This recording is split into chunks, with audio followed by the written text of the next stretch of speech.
Hello, नमस्कार दोस्तों। कैसे हैं आप सभी? आप सभी का मेरे यूट्यूब चैनल में स्वागत है। तो आज का जो टॉपिक है वो टॉपिक है कुंडलिनी अवेकनिंग के ऊपर कि प्राणायाम के माध्यम से हम अपनी कुंडलिनी जागरण कैसे कर सकते हैं। तो कुंडलिनी जो शक्ति होती है उसके बारे में जानने से पहले आप मेरे यूट्यूब चैनल पर आ गए हैं तो मेरे यूट्यूब चैनल को सब्सक्राइब कर दीजिए और वीडियो को लाइक कर दीजिए और बेल आइकन को दबा दीजिए नीचे, जिससे कि आपको जो नोटिफिकेशन हर वीडियो की अपने आप ऑटोमेटिक आप तक आती रहे और मेरा वीडियो जो आप तक अपने आप ही पहुंच जाएगा और उसे आप देख सकते हैं।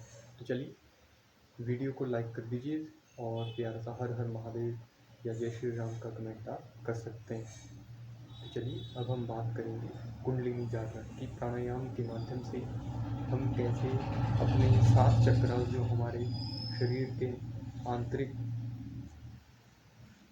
मौजूद होते हैं उनको हम कैसे एक्टिवेट कर सकते हैं। या 7 चक्र जैसे मूलाधार है, मूलाधार का जो बीज मंत्र है वो है लम।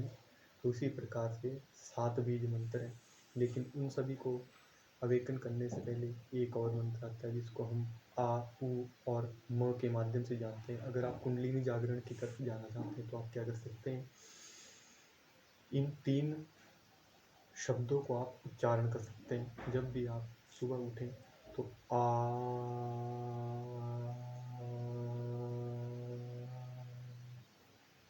ऊ,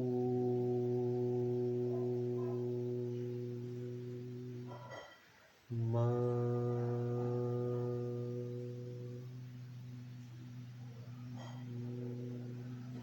इस प्रकार से आप इन 3 मंत्रों का उच्चारण अलग अलग तरीके से कर सकते हैं। देखिए, जो ओम में आ की ध्वनि है वो हमारे शरीर के जो विकार होते हैं, शरीर के जो बॉडी पार्ट्स हैं उनके ऊपर जाकर काम करती है। जो अ की ध्वनि होती है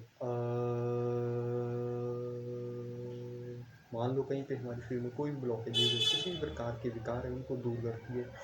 ओ की ध्वनि जो है हमारे शुद्धिकरण करना शुरू कर देती है, जितने भी बुरे विचार गंदे विचार होते हैं उनको शुद्ध कर देती है। और म की जो ध्वनि है हमें गहरे मेडिटेशन की तरफ लेकर जाती है। अब हम ओम मंत्र को उच्चारण करते हैं।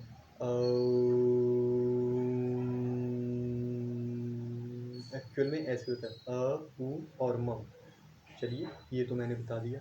अब हम इससे आगे बढ़ेंगे कि हम कुंडलिनी जागरण के लिए किन किन कौन कौन सी तैयारियाँ करनी चाहिए। देखिए, कुंडलिनी जागरण जो है ऐसा नहीं है कि आप 1 महीना बैठेंगे 2 महीना बैठेंगे, नहीं। इसके लिए आपको निरंतर प्रयासरत रहना पड़ेगा, तभी जाके आप जो है कुंडलिनी अवेकनिंग कर सकते हैं। कुंडलिनी अवेकनिंग सभी व्यक्तियों की खुली होती है। किसी का कोई चक्कर खुला होता है, किसी का कोई चक्कर ब्लॉक रहता है। वो जो एनर्जी है उसको हमें स्ट्रॉन्ग करना होता है। हर व्यक्ति के अंदर 7 चक्कर है, वो सुषुप्त अवस्था में खुले हुए हैं सभी के। लेकिन जब हम चेतना के साथ किसी चीज़ के ऊपर फोकस करेंगे तो और ज़्यादा एक्टिवेट होंगे। जैसे हमारी सुनने की क्षमता बढ़ जाएगी, सूंघने की क्षमता बढ़ जाएगी, देखने बढ़ जाएगी, और भी बहुत सारी चीज़ें जैसे कि हमारी सोचने की क्षमता, हमारे फेफड़ों की क्षमता, हमारे हार्ट हार्ट की जो साउंड है। जैसे हम ध्यान में जाएंगे तो हमें क्या करना है, आपके अंदर एक आवाज़ होती है दिल की, धक धक धक ऐसी होती है। जैसे ही हम गहरी मेडिटेशन में जाते जाएंगे, मान लो हम ठंडे पानी से नहा कर आ रहे हैं, जब भी ब्रह्म मुहूर्त में उठें हमें ठंडे पानी से ही नहाने की सलाह दी जाती है। हमारे आयुर्वेदिक ग्रंथ है जितने भी, कि आप ठंडे पानी से नहाइए जितना हो सकता है। अगर आप युवावस्था में हैं तब तो आप ठंडे पानी से नहा सकते हैं, अगर कोई बीमार व्यक्ति है तो उसके भी अलग परिस्थितियाँ हो सकती हैं। तो इस प्रकार से आप क्या कर सकते हैं, ठंडे पानी सबसे पहले नहाएंगे मग्गा लेकर, और उससे क्या है 5 भूतों की शुद्धि होती है। 5 पंच महाभूत कौन कौन से हैं, वही जो अग्नि जल वायु आकाश पृथ्वी, ये 5 महाभूत है, इनसे शरीर मिलकर बना हुआ है। इन पंच महाभूतों को जब तक आप शुद्ध नहीं करेंगे तब तक आपकी कुंडली अवेकनिंग नहीं होगी। और हमारे अंदर 72% क्या है, पानी। और पृथ्वी पर क्या है, सबसे ज़्यादा पानी। और पृथ्वी तत्व है, अग्नि तत्व है, वायु तत्व है, आकाश तत्व है। आकाश तत्व के लिए भी हम क्या करेंगे, बाहर हमें आसमान के नीचे बैठना चाहिए, ऐसी खुली आंखों से हमें आसमान को देखना चाहिए, जिससे क्या है कि हमारे अंदर आकाश तत्व आ सके। हमें मिट्टी के साथ बैठना चाहिए, खेतों में जाना चाहिए, वहाँ पर काम करना चाहिए, जिससे कि हमारे अंदर पृथ्वी तत्व आ सके। और हमें जल के साथ सबसे ज़्यादा जल होता है, जल के अंदर वो पावर होती है, जो भी आप जल के सामने बोलते हो वो उसमें एनर्जीज चली जाती है। जैसे आप पंचमहाभूत की शुद्धि करेंगे उसके बाद हम आ जाएंगे अपने योग पर। योग का मतलब सिंपल होता है किन्हीं दो चीज़ों का मिलन। तो दो चीज़ों के मिलन के लिए हमें सबसे पहले प्रकृति से मिलना पड़ेगा। प्रकृति के अंदर कितनी चीज़ें बताई गई है, प्रकृति के अंदर हमें 5 चीज़ें दी गई है श्री हरि विष्णु के द्वारा। श्री हरि विष्णु ने भगवत गीता में भी कहा है कि मेरी माया जो है मैंने ही बनाई है, लेकिन मैं इसके संपर्क में नहीं आता, ये मुझ पर हावी नहीं होती। तो ये जो माया है देखिए 5 महाभूतों की माया है जिससे हमारा शरीर बना है, और इन्हीं 5 महाभूतों की मायाओं को हमें तोड़कर आगे बढ़ना है, यानी कि ऊर्ध्वगामी होना है। ऊर्ध्वगामी होने के लिए हमें क्या है, सबसे पहले हमें श्वास के ऊपर कंट्रोल करना पड़ेगा। श्वास के ऊपर कंट्रोल कैसे कर सकते हैं? अब हमारे एक संत हुए बाबा देवराज जी और नीम करौली बाबा जी और प्रभु श्री रामलाल जी, ये जो संत हुए अभी प्रेमानंद महाराज जी, उनको भी आप देख रहे होंगे, उन्होंने क्या करा, उन्होंने प्रकृति के साथ एक संपर्क बना लिया है। कहते हैं अहम ब्रह्मस्मि। अहम ब्रह्मस्मि का सिंपल सा मतलब जो बाहर है वही अंदर है, जो ब्रह्मांड में वही हमारे शरीर के अंदर है। तो इसलिए भगवान ने कहा है कि आपको अगर मुझे ढूंढना है तो आपको अपने अंदर ध्यान में जाना पड़ेगा, उस ओम की ध्वनि को सुनना पड़ेगा, नाद ध्वनि, शंख ध्वनि। कुछ संतों ने तो ये भी कहा कि हमें पायल की ध्वनि सुनाई देती है, कुछ को रंग दिखाई देते हैं, कई इसी अवस्था में जा जाकर क्या समाधि में चले जाते हैं।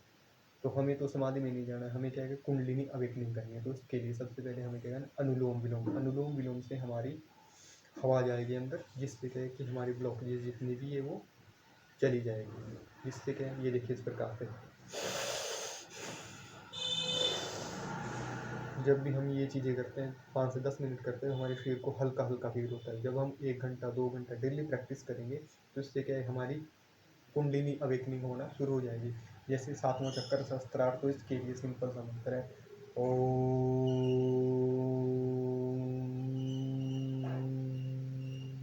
आपने ये अनुभव भी किया होगा, जब जब हम ओम मंत्र का उच्चारण करते हैं तो हमारे शरीर में एक कामनेस, स्ट्रेस फ्री, हम एंजाइटी फ्री हो जाते हैं, हमें डर नहीं लगता, हमें किसी प्रकार का स्ट्रेस फील नहीं होता। इसके लिए क्या, सबसे पहले आप ओम मंत्र का उच्चारण कर सकते हैं। ओम मंत्र के लिए आ, ऊ और म, इन 3 शब्दों का उच्चारण सबसे पहले करना शुरू करें। सबसे पहले आ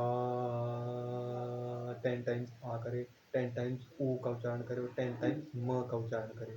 इस प्रकार से जब हम किसी चीज़ के ऊपर फोकस करते हैं तो वो हमें जरूर प्राप्त होती है। तो उसके लिए बीज मंत्र है, बीज मंत्र में आपको अलग वीडियो बताऊंगा। ये था कुंडलिनी जागरण से रिलेटेड वीडियो। तो मैंने आपको मोटा माटी सारी चीज़ें बता दी, लेकिन अभी भी इसमें बहुत सारी चीज़ें हैं जो हमें बतानी पड़ेगी, आपको बतानी पड़ेगी। आगे वीडियो में बताता रहूँगा, ग्रंथों से ला लाकर आपको आपके सामने ये कंटेंट लाता रहूँगा। अगर आपको ये कंटेंट मेरा पसंद आया तो वीडियो को लाइक कर दीजिए और चैनल को जो है सब्सक्राइब कर दीजिए। थैंक यू, धन्यवाद। जय हिंद, जय भारत, हर हर महादेव, राधे राधे। और चैनल को सब्सक्राइब जरूर कर दीजिए दोस्तों। आप लोग चैनल को सब्सक्राइब नहीं करते हैं तो चलिए लॉन्ग वीडियो को जरूर देखिए।